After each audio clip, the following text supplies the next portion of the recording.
हरिओम। स्वागत है आप सभी का आज के इस व्याख्यान में।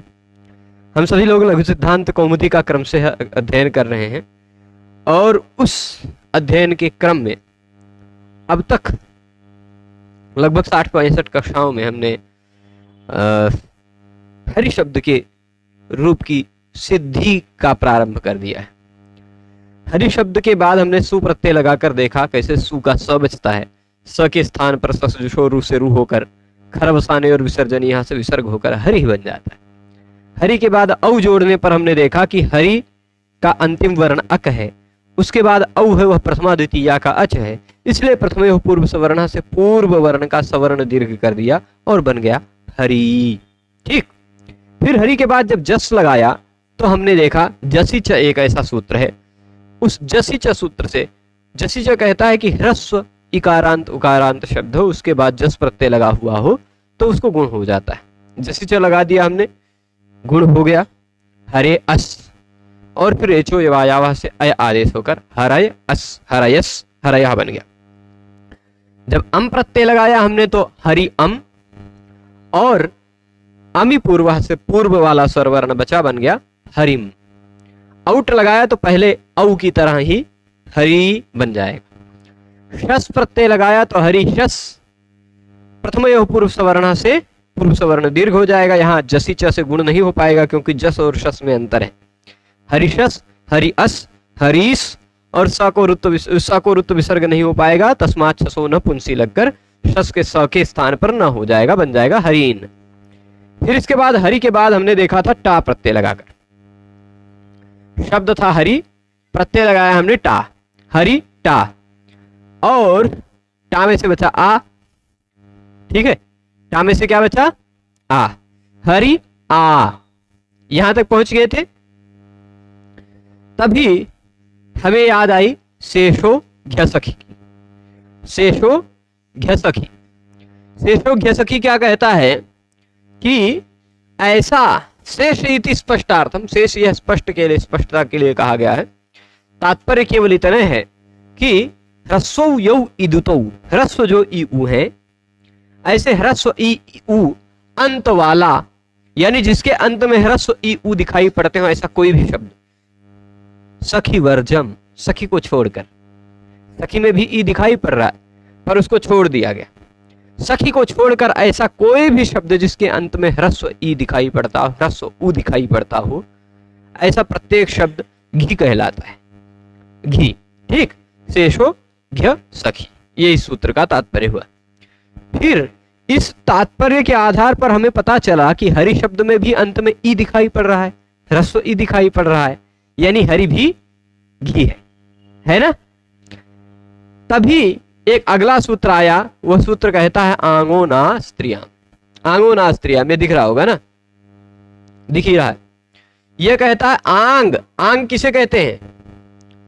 आंग में गायब हो जाता, बचता है आ, वह आ की संज्ञा है, पर यहां सीधे निष्कर्ष कर दिया आंग इति टा संज्ञा। आंग किसको कहा गया है? टा को कहा गया है। ठीक है, यहां सुबंध प्रक्रिया में आंग कहा जाएगा तो आंग मतलब टा, क्योंकि टा ही एक ऐसा प्रत्यय जिसमें आ बचा रह जाता है। ठीक, तो आंगो ना, आंगो ना, इसका मतलब आंग के स्थान पर यानी कि टा के स्थान पर ना हो जाता है। क्या हो जाता है? ना। पर कहां? अस्त्रियाम, स्त्रीलिंग में नहीं, स्त्रीलिंग से भिन्न लिंग में। शर्त क्या है कि वह जो शब्द हो ना, वह शब्द स्त्रीलिंग से भिन्न किसी लिंग का शब्द होना चाहिए। ठीक है, अस्त्रियाम। तो ऐसे स्त्रीलिंग से भिन्न किसी भी लिंग के शब्द के आने पर जो टा प्रत्यय लगा उस टा के स्थान पर हो जाता है ना। ठीक है, तो हाँ, वैसे ही मैंने बताया था कि स्त्रीलिंग में ना नहीं कहा जा सकता है।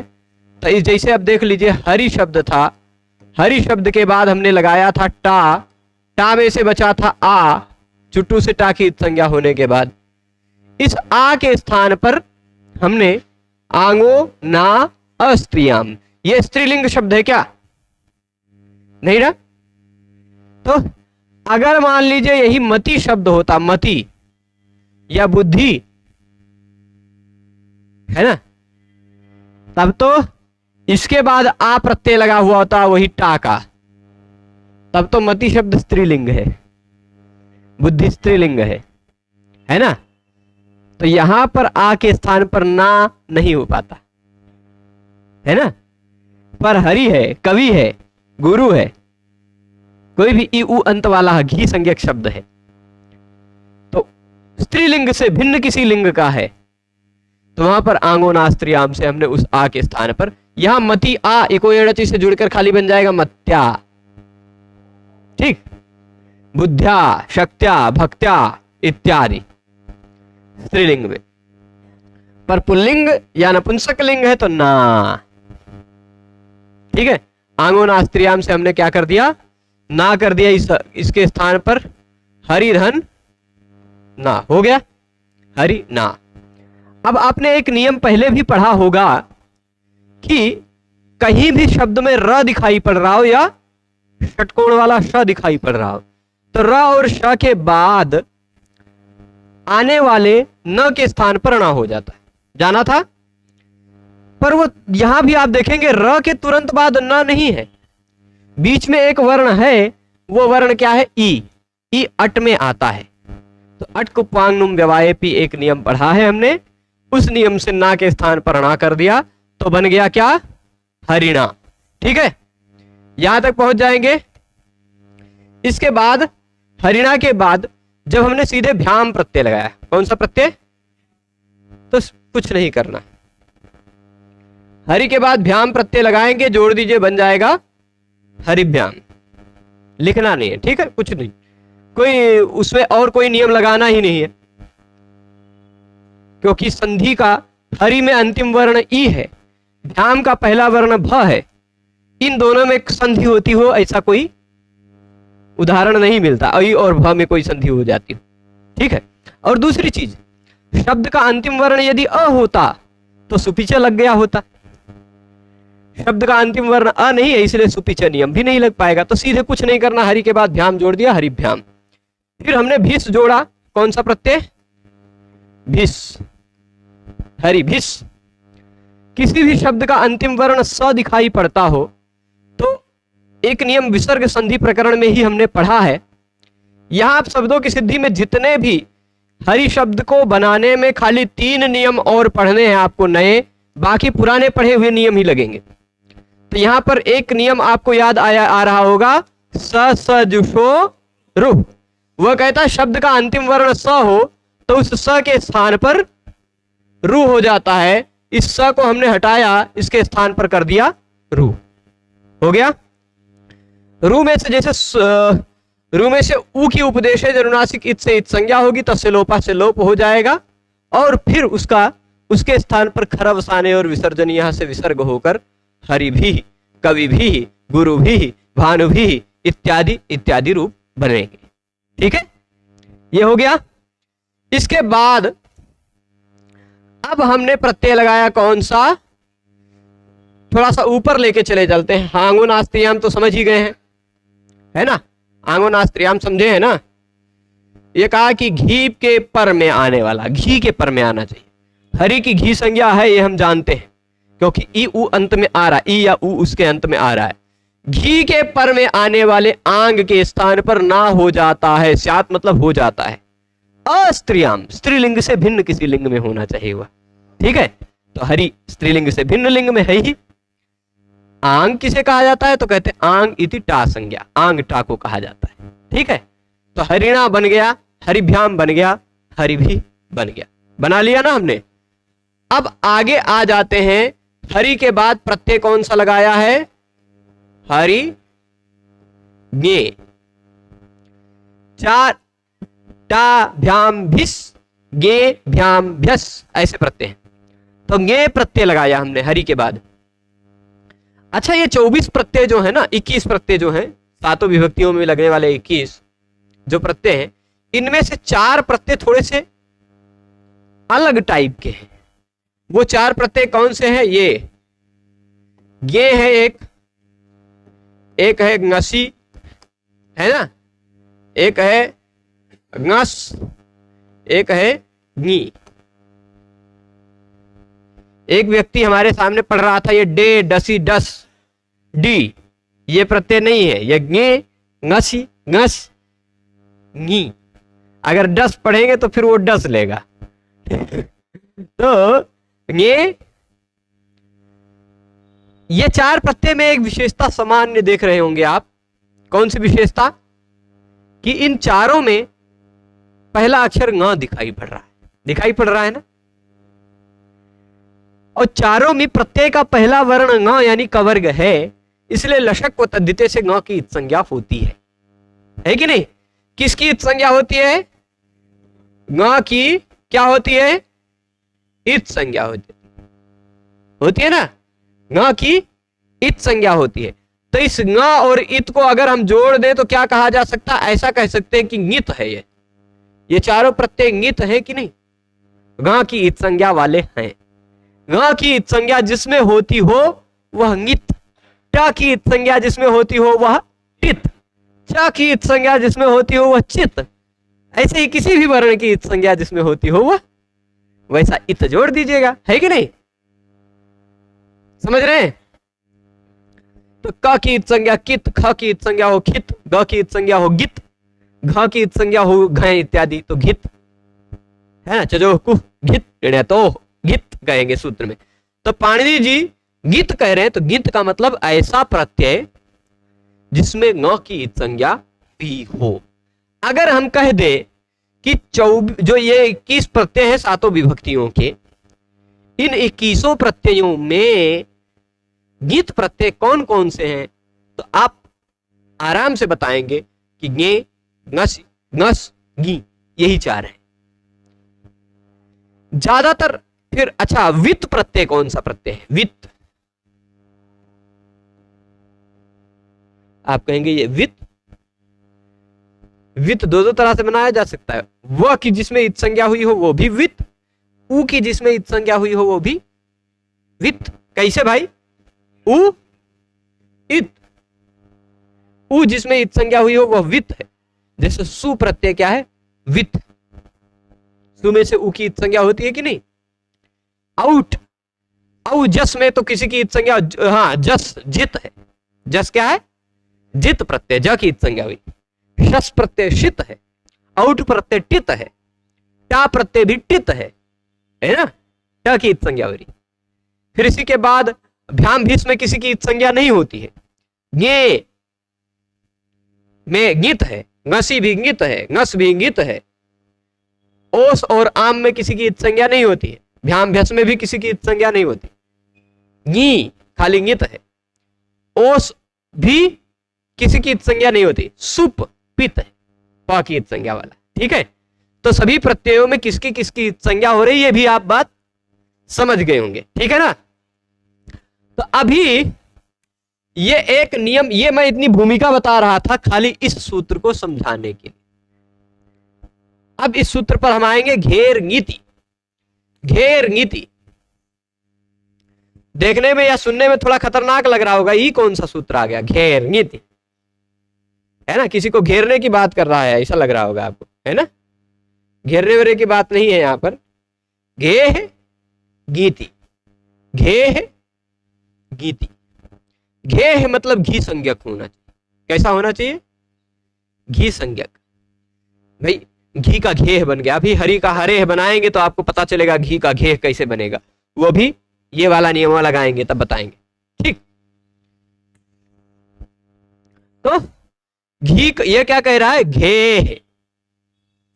घेह मतलब कोई शब्द कैसा होना चाहिए? घी संज्ञक होना चाहिए। शब्द कैसा होना चाहिए? घी संज्ञक। इसमें देख लीजिए दो चीजें ही दिख रही होंगी, घेह गीति, है कि नहीं? खाली इतना ही दिख रहा है, दिख रहा है ना। अच्छा, घेह में विभक्ति लगी हुई है षष्ठी, गीति में लगी हुई है विभक्ति सप्तमी, जैसे अची इत्यादि में, है कि नहीं। तो गीति में लगी हुई है सप्तमी विभक्ति, इसका मतलब यह सूत्र जो कोई भी कार्य करने को कह रहा है वह कार्य गीत प्रत्यय से पहले के वर्ण के स्थान पर होगा, है कि नहीं। और घेह में लगी हुई है षष्ठी, यानी यह सूत्र जो कुछ भी कार्य करेगा वह घी के स्थान पर करेगा, है कि नहीं। तो जैसे मान लीजिए हरि शब्द के बाद हमने प्रत्यय लगाया चतुर्थी एक वचन का गे, कौन सा प्रत्यय लगाया, गे, ठीक। गे में से ङ की क्या हो जाएगी, लशक को तद्धिते से इत संज्ञा, जब इत संज्ञा हो जाएगी तो बचेगा क्या, ए, ठीक है। अभी आपके मन में ऐसा किया कि हम तो यहां इको याणच लगा सकते हैं, है कि नहीं। ये रहा ई, इसके तुरंत बाद ये रहा स्वर, लगा सकते थे कि नहीं, लेकिन इको यणचि कहता है कि इक के स्थान पर यण हो यदि अच हो पर में, इक के स्थान पर यण होगा यदि पर में अच हो तो। पर घेर नीति क्या कहता, घी के स्थान पर कुछ करेगा, अभी क्या करेगा वो भी आगे बताएंगे आपको, ठीक।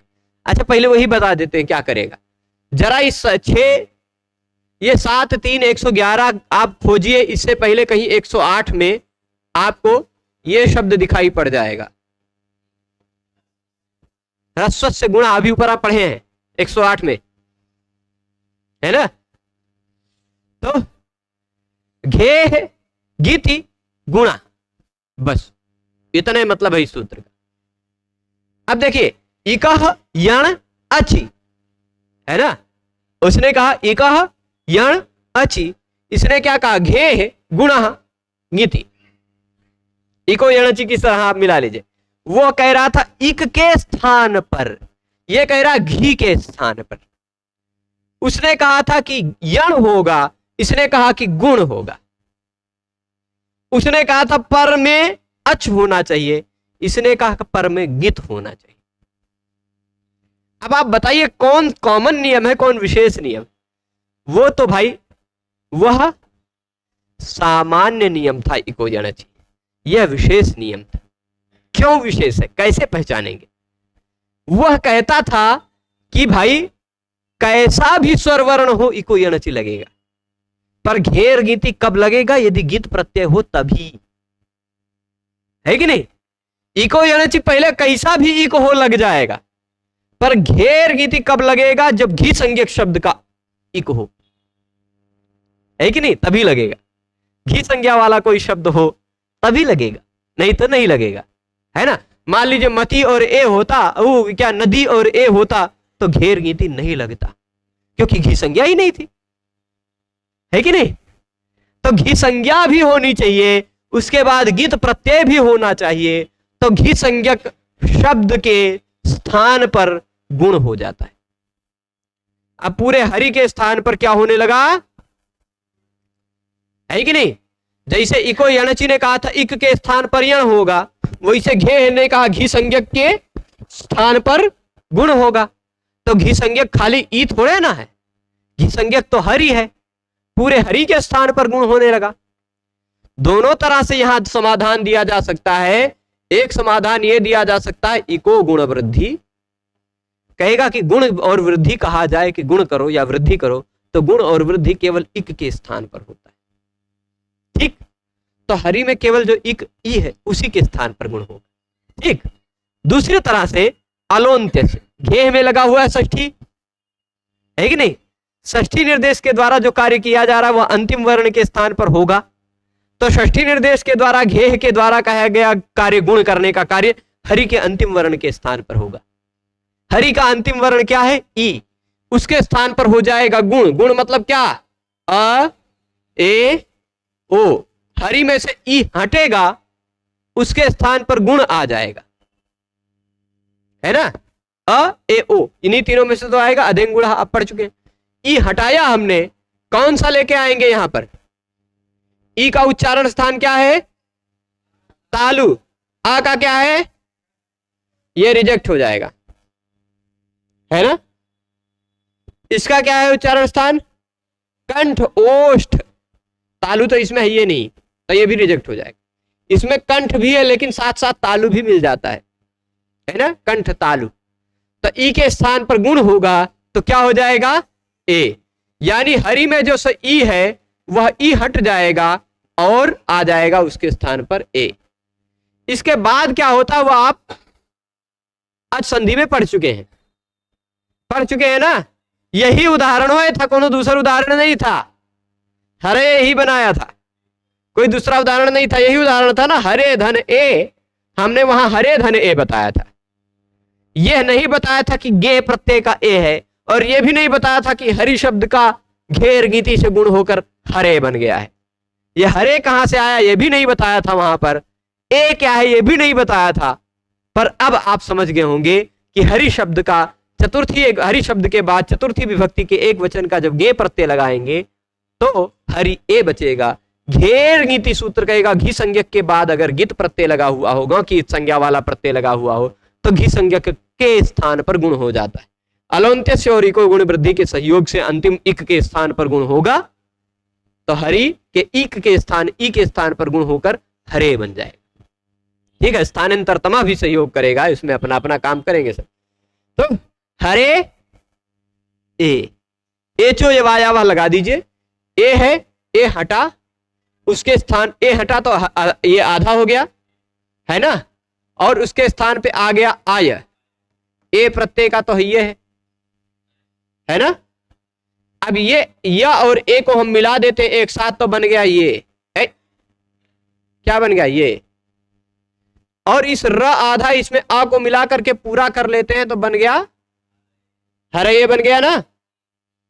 ठीक है, तो चतुर्थी विभक्ति के एक वचन में क्या बनता है यह आप जान गए। घेर नीति समझे हैं?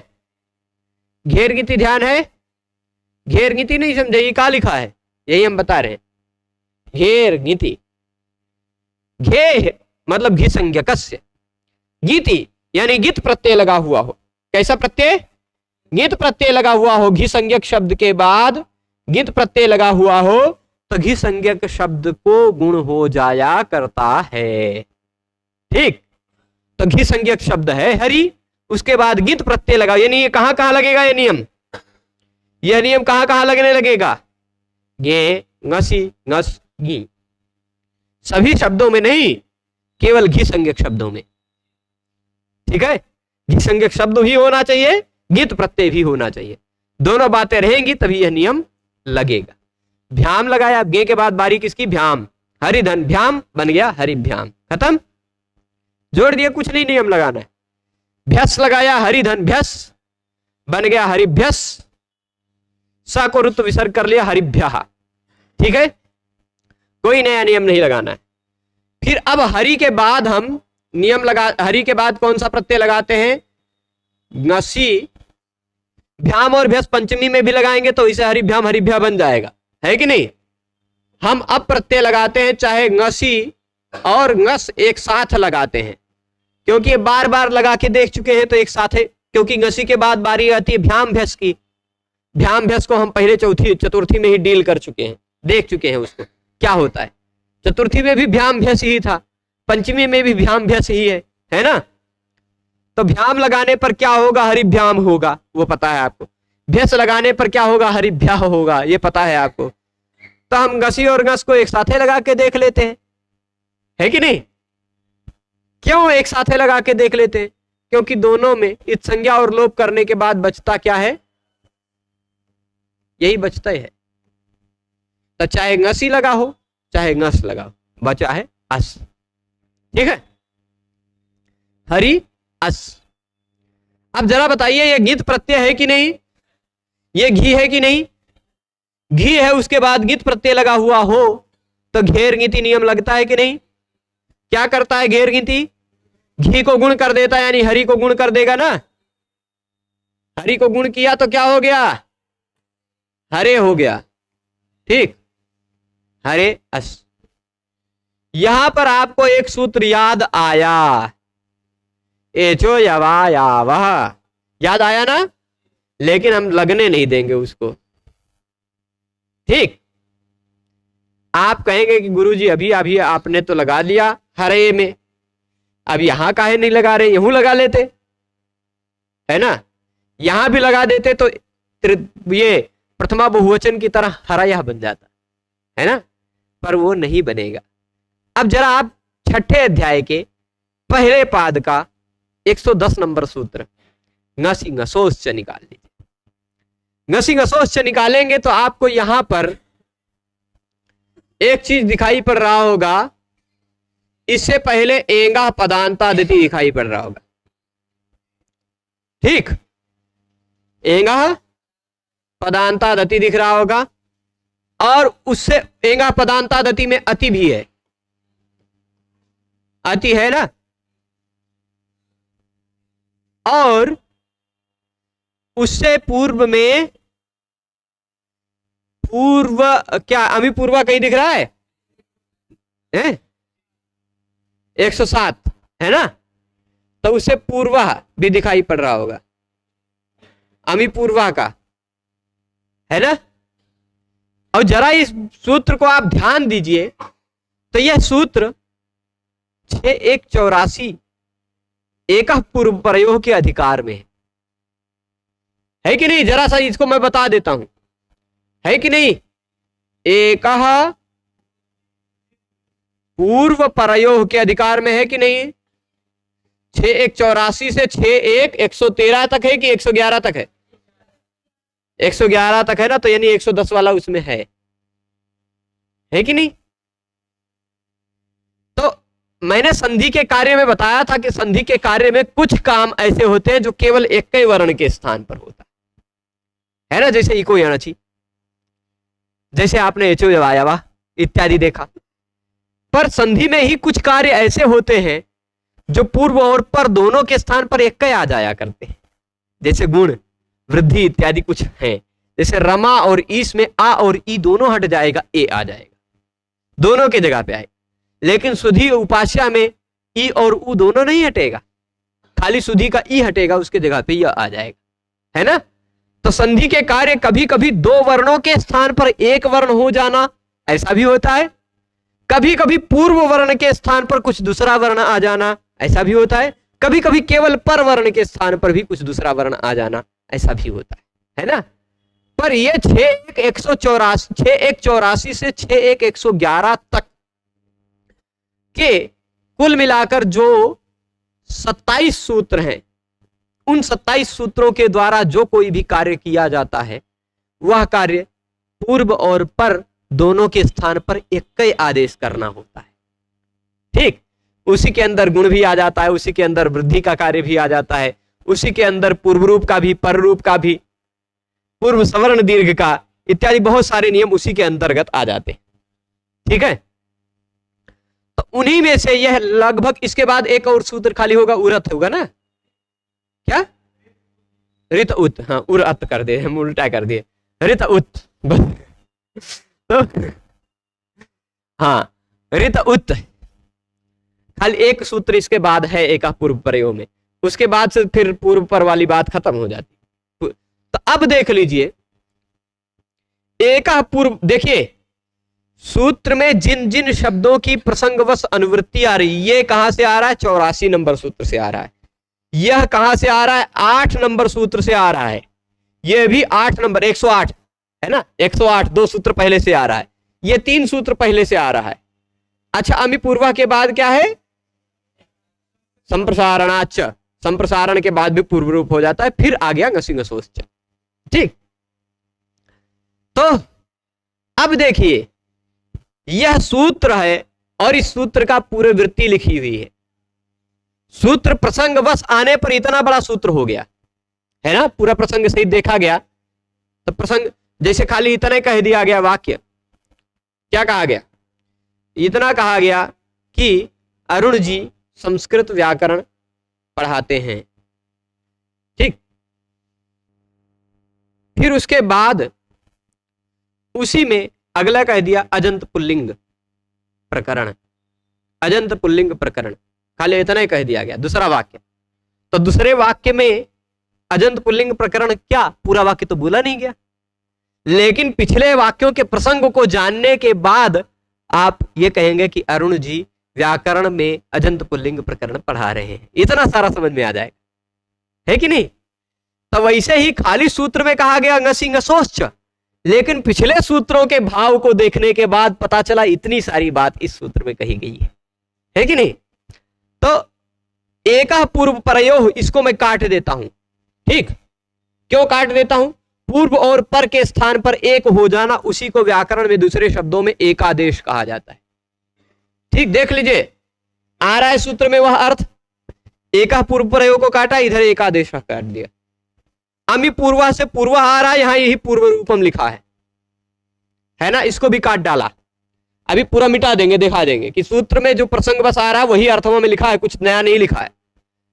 अब देखिए, गसी गसोश ये सूत्र में ही है, ये गसी गसोह यहां है ना, ये रहा अति, ये रहा अति, ये रहा एंगा, ये रहा एंगा। प्रसंग से जो सूत्र में अर्थ आया वही अर्थ वृत्ति में लिखा हुआ है, कुछ नया नहीं लिखा हुआ है। ठीक है, चलिए इसको मैं पूरा मिटाता हूं, पहले एक बार घोचा पोचा हो गया है तो इसको फिर से, क्योंकि आप जान रहे हैं कि प्रसंगवश आए हुए शब्द ही इस सूत्र की वृत्ति में है, तो अब दोबारा नहीं लिखूंगा, यही सूत्र की वृत्ति से ही समझाऊंगा। ठीक है, तो यह कहता है कि देखिएगा, ध्यान दीजिएगा, पहले आना एंगा में लगा हुआ है पंचमी, एंग होना चाहिए। एंग का मतलब क्या है आप जानते हैं? एंग किसे कहते हैं? ए ओ है ना एंग, तो पहले आना चाहिए ए या ओ। क्या आना चाहिए? उसी के तुरंत बाद ngसी या ngस का आ आना चाहिए। ngसी ngसोह अति, एंगा पदांतादति सूत्र आप पढ़े होंगे, बढ़िया से समझे होंगे कि पद का अंतिम वर्ण हो एंग, उसके बाद आ रहा हो कोई भी अ, तो पूर्व और पर के स्थान पर पूर्व रूप हो जाता है हरे अव, हरेव, विष्णोव। ये हमने देखा है उदाहरण अच संधि में, देखा है ना। उसी तरह का वह पदांत में करता था, यह पदांत की अपेक्षा नहीं रखता। ठीक है, क्योंकि ngसी ngसोह कह दिया है, ngसी और ngस प्रत्यय का अ होना चाहिए, तो ngसी और ngस प्रत्यय का अगर अ है तुरंत बाद में, तो सीधी सी बात है कि वह पद का अंतिम वर्ण हो ही नहीं सकता। ngसी और ngस से पहले आने वाले की पद संज्ञा भला कैसे होगी? स्वादिष्ट सर्वनाम स्थान से भी नहीं हो सकती, क्योंकि ये चीज हम रोक लेगा, भ संज्ञा कर देगा, है कि नहीं। तो अब देखिए, एंग होना चाहिए शब्द का, शब्द में क्या दिखाई पड़ना चाहिए? एंग, उसके तुरंत बाद ngसी या ngस, ngसी या ngस का अ होना चाहिए। ठीक है, क्या होना चाहिए? ngसी या ngस का अ। ये देख लीजिए, पद में अंतिम में एंग दिखाई पड़ रहा है, ए हरे में, उसी के तुरंत बाद ngसी या ngस का अ दिखाई पड़ना चाहिए। दिख रहा है? यानी सूत्र जो कह रहा है वो यहां दिखाई पड़ना चाहिए आपको। शब्द में आपको दिखाई पड़ रहा हो एंग, उस एंग के तुरंत बाद आपको दिखाई, एंग यानी ए ओ, उस एंग के तुरंत बाद आपको दिखाई पड़ना चाहिए ngसी या ngस का अ। तो ये रहा ngसी या ngस का अ, है कि नहीं। तो ये ए और ये अ, ये ए और ये अ, इन दोनों में से पूर्व रूप हो जाता है एक आदेश। दोनों ए और अ में से पूर्व वाला बचेगा, बाद वाला पूर्व में ही समाहित हो जाएगा। तो ए और अ में से क्या बचा? केवल ए बचेगा, यह अ इसी में ही समाहित हो जाएगा, पूर्व रूप हो गया। ठीक है, इसी को कहा गया पूर्व रूप। एकादेश होना मतलब दोनों हटे, दोनों के स्थान पर पूर्व वाला आ गया। ठीक है, पूर्व रूप एकादेश हो गया, बन गया हरेश, बना ना। यानी एचो यवायावा बेचारा नहीं लग पाया, क्योंकि अगर एचो यवायावा लगा देते तो ngसी ngसोश च की बारी ही नहीं आती, है कि नहीं। ये समझ गए, ngसी ngसोश च की बारी ही नहीं आती, क्योंकि सब जगह जहां भी ngसी ngसोश च लग रहा है वहां पहले एंग होना चाहिए, उसके बाद ngसी और ngस का अ होना चाहिए। तो एंग रहेगा, उसके बाद अ रहेगा, तो सीधी बात है एचो यवायावा लगेगा सब जगह। अगर हम सब जगह एचो यवायावा ही लगाते जाएं तब तो ngसी ngसोश च की बारी ही नहीं आएगी, है कि नहीं। इसलिए यह ngसी ngसोश च एचो यवायावा का अपवाद बनकर यह काम करेगा, कहेगा कि ngसी या ngस का अ हो एंग के बाद, तब पूर्व रूप हो जाता है, यानी पूर्व वाला वर्ण केवल बचता है, बन गया हरेश। स के जगह पे आपको कुछ नहीं करना है, ससजो रू से रू करके र बचाकर खरवसाने और विसर्जन यहां से विसर्ग कर लेना, हरे बन गया हरे हरे। पंचमी में भी हरे, षष्ठी में भी हरे, कवे। इसी तरह अगर भानु होता तो भानोह, ऊ को गुण हुआ होता ओ, एंगा पदांता दति नहीं, एंगा घसी घसोस च लगकर ओ भी रहता तो भी तो लग जाता ना, ओ होता तो भी तो नियम वही लगता। ठीक है, तो हो जाएगा हरे हरे, दो दो बार लिखा हुआ देख लीजिए, बना दो दो बार, पंचमी में भी हरे, षष्ठी में भी हरे, एक वचन वाला, ngसी और ngस लगा तो सीधी बात है कि ngसी ngसोस च दोनों बार लगेगा। पूरी सूत्र की वृत्ति का अर्थ समझ गए होंगे, एंग होना चाहिए पहले, उसके बाद ngसी या ngस का अ होना चाहिए, तो दूर पूर्व और पर के स्थान पर पूर्व रूप एकादेश हो जाता है। ठीक, समझ गए हैं, हरे हरे दोनों बार बना लेंगे। अब ngसी और ngस की बात खत्म, भ्याम भ्यस की भी बात खत्म है ना। तो ngस के बाद फिर बारी किसकी आई, ओस की, है ना। किसकी बारी आई, हरिधन ओस। यहां ओसीच तो नहीं लगेगा ना, क्योंकि ओसीच कब लगता है, जब शब्द का अंतिम वर्ण अ हो तब, है ना। तो इको यणची जी को तो आपने पढ़ा ही है, लगा के देख लीजिए, ये रहा ई इक, उसके तुरंत बाद ये रहा अच, इको यणची लगकर ई के जगह पे क्या हो गया, देखिए ई हटा तो ये र हो गया आधा, है ना। उसके तुरंत बाद ये रहा य आ गया, है ना, ई के स्थान पर यह आ गया। इसी को जोड़ लीजिए, देखिए ह है, अगर र के तुरंत बाद कोई व्यंजन आता हो, रेफ के बाद कोई व्यंजन आता हो, तो र उसी के ऊपर चढ़ जाता है ना। और यह आधा था, उसी के बाद ओ जुड़ गया, स को रुत्व विसर्ग कर लीजिएगा, बन जाएगा हरियो, ऐसा बन जाएगा। स को सजो रू से रू कीजिएगा, खरवसाने विसर्जनीय से विसर्ग कर लीजिएगा, बन जाएगा हरियो, बना ना। दुई दुई बार बनेगा, क्योंकि दुई दुई बार ओस प्रत्यय लगता है, षष्ठी में भी सप्तमी में भी। ठीक है, अब ओस के बाद बारी आई किसकी, आप चलिए तनी, थोड़ा सा सीजन नहीं है फिर भी आम देख लिया जाता है ना। हरि और आम, षष्ठी बहुवचन का, हरि आम। जब भी आम प्रत्यय लगता है तो आपको दो सूत्र जरूर याद देने हैं, आमी सर्वनाम न सुट, ह्रस्व नद्यापो नुट। अम और आम में अंतर होता है, अम होता तो अमी पूर्वा, ठीक, या अम नहीं आम है। तो आम लगा हो तो आपको आमी सर्वनाम न सुट या तो ह्रस्व नद्यापो नुट। यदि सर्वनाम शब्द है तो सुट आगम होगा, यदि शब्द का अंतिम वर्ण ह्रस्व है, या तो शब्द नदी है, या तो शब्द आप प्रत्ययांत है, तो नुट हो। यहां देखिए शब्द का अंतिम वर्ण ह्रस्व है, इसी कारण आम को हो जाएगा नुट आगम। कौन सा आगम हो जाएगा, नुट, इसी आम का अंग बन जाएगा। अब बेचारा आम नहीं बचा, ये नुट का न जुड़ जाने के कारण यह आम जो था यह नाम बन गया, न आम।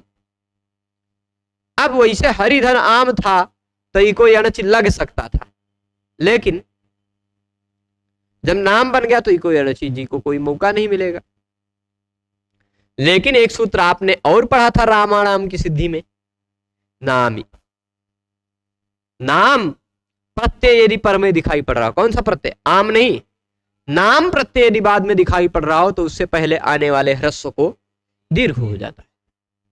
ठीक है, ह्रस्व को क्या हो जाता है, दीर्घ हो जाता है। ये हरि के ई को हमने दीर्घ कर दिया, बन गया हरि नाम। ठीक, यहां तक पहुंचे, नाम ही लगा। अब इसके बाद एक और नियम आपने पढ़ा ही है, अट कुप्वांग नुम व्यवायेपि।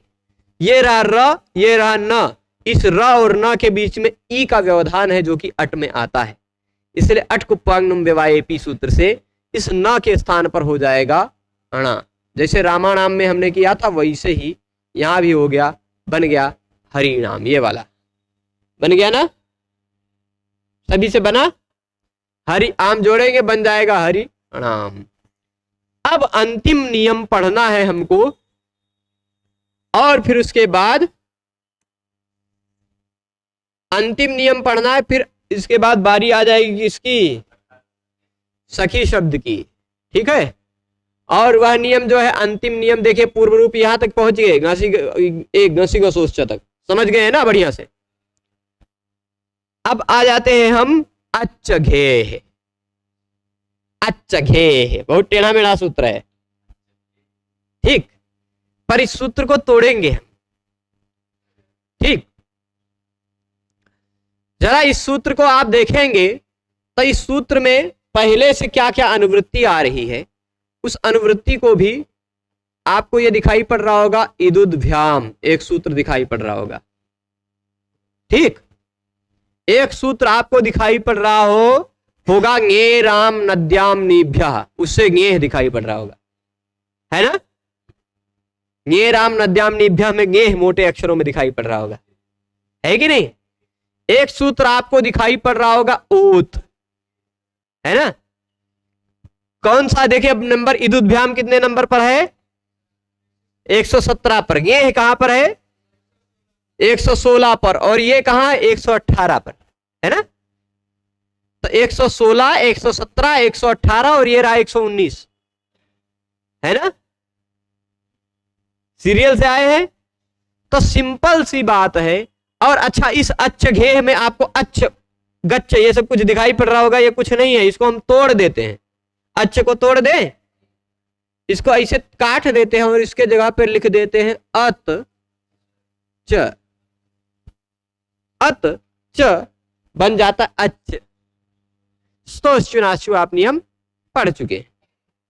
अत का मतलब क्या होता है, अ, ह्रस्व अ, ठीक है। बाकी घेह का मतलब आप जानते हैं। अब पूरे सूत्र का प्रसंग से जो निकला हुआ सूत्र है, उस प्रसंग से निकले हुए सूत्र के आधार पर मैं अर्थ बताता हूं। घेह का मतलब घी के स्थान पर, घेह का मतलब घी के स्थान पर। च का मतलब भी, अत मतलब अत च यानी अ भी हो जाता है। किसके स्थान पर, घी के स्थान पर ह्रस्व अ भी हो जाता है। सूत्र से इतने अर्थ निकला, लेकिन प्रसंग से आए हुए शब्दों के अनुसार क्या होना चाहिए, ई और ऊ के बाद आए हुए गी के स्थान पर ये ओत हो जाता है। क्या हो जाता है, ओत। ओत मतलब ओ। जरा यहां हम लिखते हैं और फिर घटाते हैं। हरी है, उसके बाद प्रत्यय लगा हुआ है गी।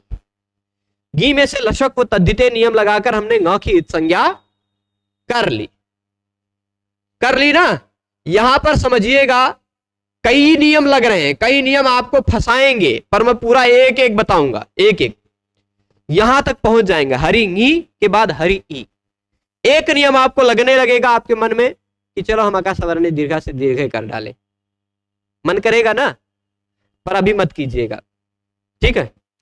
दूसरा नियम आपके मन में आएगा, कहेगा हमने घेर नीति पढ़ा था, ये रहा घी संज्ञक शब्द, ये रहा गित प्रत्यय। घी संज्ञक शब्द के बाद गित प्रत्यय आ रहा हो तो ई के स्थान पर गुण हो जाता है, ए हो जाता है ना। वो भी अपना काम करना चाहा, है कि नहीं। लेकिन अच्छघेह इन सब पर भारी पड़ेगा, सबको रोक लेगा, ठीक है। यह क्या कहेगा, घी संज्ञक शब्द होना चाहिए, है कि नहीं। वह घी संज्ञक शब्द में कौन सा प्रत्यय आना चाहिए, गे प्रत्यय आना चाहिए। कौन सा प्रत्यय, लिखा है गे, जैसे हरि का हरे बन जाता है वैसे गी का गे बन गया है कि नहीं। तो गे मतलब गे के स्थान पर, गी के स्थान पर। गे का मतलब क्या होता है, गी के स्थान पर। जैसे हरि का हो गया हरे, वैसे गी के बाद आप ngस प्रत्यय लगाएंगे तो गी ngस, गी अस, गे अस और फिर गेस हो जाएगा। स को रुत्व विसर्ग करके गेह बना लेंगे, जैसे हरि का हरे अभी बनाए ही है। तो गेह का मतलब क्या है, गी के स्थान पर, यही अर्थ लिया जाएगा ना। गी के स्थान पर ओ हो जाता है, ठीक। हम गी हटा दें, चले गी के स्थान पर ओ हो जाता है, ठीक, सूत्र में ई उ के बाद आना चाहिए। किसके बाद? इत उत भ्याम, इत उत भ्याम, ई और उ के, इसमें पंचमी लगी हुई है, यानी ई और उ के पर में आ रहा हो गे, गी गी ये नहीं, ई और उ के पर में आ रहा हो गी, तो उसके स्थान पर हो जाता है ओ। चलिए कर डाला, पर यह सूत्र खाली इतने काम नहीं करता। घेह अतच, घी संज्ञक के स्थान पर अ भी कर देता। अब घी संज्ञक के स्थान पर अ कर रहा है, मतलब पूरे हरि के स्थान पर अ कर देगा क्या? नहीं, अलोन्त्यस्य के आधार पर पता चलेगा कि घी संज्ञक का अंतिम वर्ण जो ई है उसके स्थान पर अ कर देगा। ठीक है, अलोन्त्यस्य के आधार पर पता चलेगा कि इसके अंतिम वर्ण ई के स्थान पर वह अ कर देगा। तो हरि में जो ई था वह अ हो जाएगा, बन जाएगा हर, हर ओ। ये रहा आ, ये रहा ओ, वृद्धि रेचि से कर दीजिए वृद्धि, हो जाएगा, बन जाएगा क्या? हरव। बनाना ये वाला, लेकिन फिर से समझिएगा, क्योंकि मैं जान रहा हूं इसमें कई दांव पेच, एक का सूत्र दोनों काम कर रहा है। सूत्र है एक, काम कर रहा है दो, क्योंकि दो काम कहा है इस सूत्र में। ठीक है, प्रसंग आपको इसलिए अष्टाध्यायी से देखना पड़ता है, इसीलिए मैं आपको अष्टाध्यायी से देखने को बताता हूं। अब देखिए सूत्र में कितना खतरनाक लिखा हुआ है, इदुभ्याम उत्तर सिंगेरोत। अब आप तोड़ के पढ़ेंगे तभी समझ में आएंगे। इत उत्भ्याम मतलब ई उ के बाद, ई उ के बाद, उत्तर से मतलब तस्मादित्य उत्तर से, पंचमी लगी हुई है तो पंचमी जिसमें लगी हुई उत्तर के स्थान, तो ई उ के पर में आने वाले गी के स्थान पर ओ हो जाता है। ये नहीं, औत है, औत, ओत मैं कह रहा हूं, औत है ना, औत है। हाँ, अरे हम कहां से ओत कर रहे हैं भाई, हाँ चलेगा, औ है। हाँ, अभी गी के स्थान पर क्या हो जाता है? सूत्र व औत है, ओत नहीं है ना, ओत लिखा, औत है, देख लीजिएगा। एक मिनट, अब देखिएगा किस पुस्तक में हो सकता है औत लिखा हो, कुछ पुस्तक में ओत लिखा हो, पर होता है औत ही। मिसप्रिंट हो सकता है, पुस्तक में मिसप्रिंट हो, मिसप्रिंट होए, ठीक है, ओत है, आप में भी ओत ही प्रोत है। एक बार हम 7-1-118 औत ही है, ठीक, अरे औत वाला सूत्र 118 है, 119 पे लिखा है उसमें, तब भाई 119 तो यहाँ अच्छे का लिखा है, कहां देख रहे हो? 119 नंबर सूत्र तक उसकी अनुवृत्ति जा रही है, तो 119 नंबर सूत्र है भाई, कह रहे हो मतलब मैं बोल रहे, बार बार बोल रहे कि 118 पे है, तो कह रहे 19 है, 19 ये 19 यहाँ सामने दिखाई पड़ रहा है कि 19 नंबर अच्छा है, तो उसमें औत कहां से घुस जाएगा? ठीक है, चलो तो कोई बात नहीं, ध्यान दीजिएगा। इदुद्भ्याम यह है, ये देख लीजिए, ये 117 नंबर सूत्र दिख रहा होगा, इदुद्भ्याम। गेह यह 116 नंबर दिखाई पड़ रहा होगा, गे राम नद्याम निभ्य, और ये है 118 नंबर सूत्र, 116, 117, 118 और ये रहा 119, है ना। ये सब प्रसंग चल रहा है कुछ कुछ शब्दों। तो ये कह रहा गी के स्थान पर, गी के स्थान पर औ हो जाता है, सभी गी के स्थान पर नहीं, सभी गी के स्थान पर नहीं, यदि ई और उ के बाद आ रहा हो तभी, ई या उ के बाद आ रहा हो गी, तो उसके स्थान पर हो जाता है आउ। ठीक, तो चलिए ये इतना नियम जो अनुवृत्ति से आ रहा है उसके अनुसार हमने ई जो बचा हुआ था गी का, उस गी के ई के जगह पे कर दिया क्या? औत, मतलब औ। ठीक, और सूत्रवा में जो शुद्ध कहा गया है, सूत्र में च लगा हुआ, अत च घे, मतलब घी के स्थान पर अ भी हो जाता है, मतलब और भी कुछ काम कर रहा है। च का मतलब क्या? भी। देखिए सूत्र ने क्या बताया, देखिए घी के स्थान पर अ भी हो जाता है, यानी और भी कुछ होता होगा। और भी क्या होता है वो देखने के लिए आपको प्रसंग में जाना पड़ेगा। तो घी के स्थान पर अ भी हो जाता है और ई ऊ के बाद आने वाले गी के स्थान पर औ भी हो जाता है। तो एक ही सूत्र ने दोनों काम किया। इस ई के जगह पे ई हटाया, ई के जगह पे आ कर दिया और गी के ई के स्थान पर औ कर दिया। दोनों काम अच्च घेह ने किया। तो वृद्धि रेचि से आ और औ के स्थान पर वृद्धि करके हमने हरऊ बना ली। इसी तरह मान लीजिए यदि शब्द होता गुरु, तो गुरु भी तो घी है, ई उ अंत में आता हो तो घी है कि नहीं? ई या ऊ के बाद आ रहा हो गी तो उसके स्थान पर औ हो जाता है, लगेगा ही। और घी संज्ञक है इसलिए उसके स्थान पर आ हो जाएगा, तो वे रू नहीं बचेगा, गरु हो गया था ना। तो गुरु गुर हो जाएगा, गुर औ गुरऊ। कवि है तो कवऊ, गुरु है तो गुरऊ, मतलब ई है तो भी वैसे ही रूप बनेगा। इसीलिए आप देख लीजिए, ये शब्द ले लीजिए, चाहे शब्द हो विधि, चाहे शब्द हो विधु, क्या? हाँ, रवि तो रवऊ, ठीक।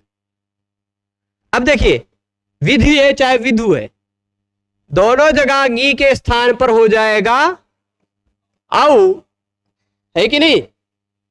दोनों जगह गी के स्थान पर हो जाएगा औ, और दोनों जगह ई हो चाहे ऊ हो उसके स्थान पर हो जाएगा अ। यानी यहां भी बनेगा विध और यहां भी बनेगा विध। तो दोनों जगह रूप वैसे बनेगा विधौ। विधौ वक्रे मूर्धनि स्थितवती वयम के पुनरमी। काव्य प्रकाश में वर्ण श्लेष के उदाहरण में दिया है कि वो अलंकार शंका कर नर कपालम परिजनो विशीर्णांगो भृंगी वसुच वृष एको बहुवयाः अवस्थेयं स्थाणोरपि भवति सर्वामर गुरोर विधौ वक्रे मूर्धनि स्थितवती वयम के पुनरमी। वो विधौ है, विधि भी है, विधु भी है। यानी घी संज्ञक के अंतिम वर्ण ई के स्थान पर चाहे ऊ के स्थान पर, दोनों के स्थान पे हो जाएगा अ।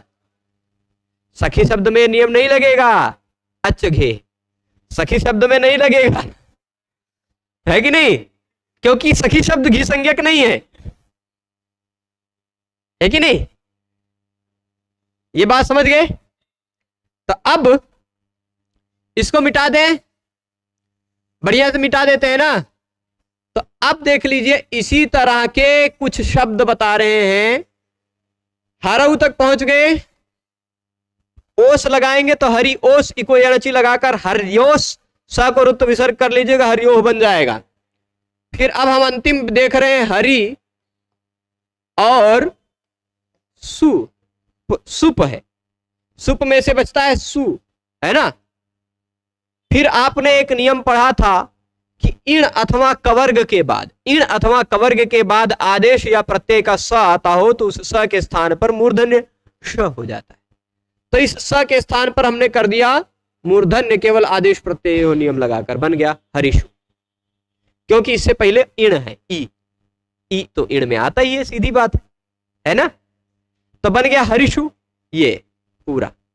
तो संबोधन में भी हमने बना लिया था ना, संबोधन में ह्रस्व से गुणा नियम लगाया था।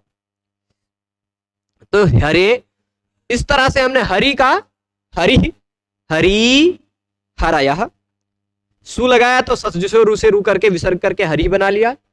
औ लगाया तो प्रथमे वो पूर्व सवर्णा से पूर्व सवर्ण, जल्दी जल्दी में पूरा बोलना हो, एक बार हल्के से रिवीजन हो जाएगा पूरा हरि शब्द। औ लगाया हमने तो हरि औ में प्रथमे वो पूर्व सवर्णा से पूर्व सवर्ण दीर्घ ई को दीर्घ करके हरि बना लिया। जस लगाया तो हरि जस, चुटु से संज्ञा करके हरि अस, और जसी च से गुण करके हरे अस, एचो यवायावा से आदेश करके हरायस, हरायस स को रुत्व विसर्ग करके हराया। अम लगाया तो अमी पूर्वा से पूर्व रूप करके हरि अम को पूर्व रूप करके हरिम। आउट लगाया तो पहले की तरह ही प्रथम पूर्व सवर्ण से पूर्व सवर्ण दीर्घ होकर हरि। शस लगाया तो हरि अस, प्रथम पूर्व सवर्ण से पूर्व सवर्ण दीर्घ होकर हरीस, और स के स्थान पर तस्मात् छसो न पुंसी से न होकर हरीन। फिर टा लगाया तो क्योंकि हरि शब्द की घी संज्ञा है, आंगो ना स्त्रियाम ने कहा कि टा के स्थान पर हो जाएगा ना, तो हरि ना, ना को अटकुपांगनुम व्यवाय पी से ना को ना कर दिया तो हरिणा। भ्याम लगाया तो हरिभ्याम, भिस लगाया तो हरिभी, केवल स को ऋत्व विसर्ग करना। गे लगाया तो घेर नीति नियम लग गया। घी जो हरि शब्द है उसको गुण करके हरे कर दिया, हरे ए, एचो जवायावा अय आदेश करके हरये। भ्याम लगाया तो हरिभ्याम, भ्यस लगाया तो हरिभ्या, ngसी लगाया तो हरि ngस, हरि अस, है ना। हरेश मतलब क्या हो गया, घेर नीति से गुण होगा, हरे अस हरेश, और हरे अस हुआ पहले, फिर घसी घसोच से पूर्व रूप होकर हरेश, और स को ऋत्व विसर्ग करके हरे। भ्याम भ्यस लगाकर हरिभ्याम हरिभ्या बन जाएगा। नस लगाया तो हरे फिर से बन जाएगा, घसी घसोच नियम लगकर। ओस लगाया तो इको अणची लगकर हरि ओस, हरिओस, हरिओह बन जाएगा। आम लगाया तो ह्रस्व नद्यापो नुट से नुट होकर हरि आम, हरि आम होने पर नुट होकर हरि नुट आम, हरि न आम, हरि नाम, और नाम इसे दीर्घ करके हरि नाम, अटकुप्वांग नुम व्यवाय पी से न कोणा करके हरि नाम। ठीक, नियम सभी पहले पढ़ चुके हैं। फिर गी लगाया तब बड़ा सा नियम लगा, अच्छ घे है छोटा सा पर काम बड़ा कर रहा है ना। तो ई के स्थान पे आ कर दिया और गी के स्थान पर औ कर दिया। ठीक, तो हरा औ, हराऊ। ओस लगाया तो हरिओस, और सुप लगाया तो हरि सु, मूर्धन्य कर लिया। ठीक है, संबोधन में जब हमने सु लगाया तो हरि सु, हरि स, ह्रस्व से गुणा ने हरि को गुण कर दिया, हरे स, और एक ह्रस्वात संबुद्धे से संबुद्धि का स लुप्त हो गया, हरे, हे हरे। औ जस लगाएंगे तो हरि और हरया प्रथमा की तरह ही बन जाएगा। ठीक है, तो इतना पूरा स्पष्ट है हरि शब्द। इसी तरह एवं कव्यादय, एवं कवि आदय, इसी तरह कवि इत्यादि शब्द भी बन जाएंगे, कवि इत्यादि शब्द भी बन जाए। अच्छा चलिए, हरि था तो कवि, हरि कवि, हरयः कवयः। ठीक, हरिम कविम, हरि कवि, हरीन कवीन, हरिणा कविना। यहां केवल अंतर आएगा क्योंकि अटकुप्वांग नुम व्यवाय भी नहीं लग पाएगा, केवल इतने, है ना। फिर हरिभ्याम कविभ्याम, हरि भी कवि भी, हरये कवये, हरिभ्याम कविभ्याम, हरिभ्यः कविभ्यः, हरेः कवेः, हरिभ्याम कविभ्याम, हरिभ्यः कविभ्यः, हरेः कवेः, हर्योः कव्योः, हरिणाम कविनाम। यहां न रहेगा, णा नहीं हो पाएगा क्योंकि शब्द में र नहीं दिखाई पड़े। हरऊ कवऊ, ठीक, और हर्योः कव्योः, हरिषु कविषु। हे हरे, हे कवे, हे कवि, हे हरि की तरह हे कवि, हे हरयः, हे कवयः। ऐसे रवि त रवि रवि रवयः, रविम रवि रवीन, रवीणा रवीणा, रविभ्याम रविभि, रवये रविभ्याम रविभ्यः, रवेः रविभ्याम रविभ्यः, रवेः रव्योः रवीणाम, रवौ रव्योः रविषु। ठीक है, स्पष्ट है। तो एवं कव्यादय, इसी तरह कवि इत्यादि शब्द भी चलेंगे, किस शब्द की तरह, हरि शब्द की तरह, जिनकी भी घी संज्ञा होगी। घी संज्ञा वाले इकारांत शब्द सभी इसी तरह चलेंगे। ठीक, अब जिसकी घी संज्ञा नहीं है ऐसा भी कोई एक शब्द है, जिसकी घी संज्ञा नहीं है ऐसा भी कोई शब्द है।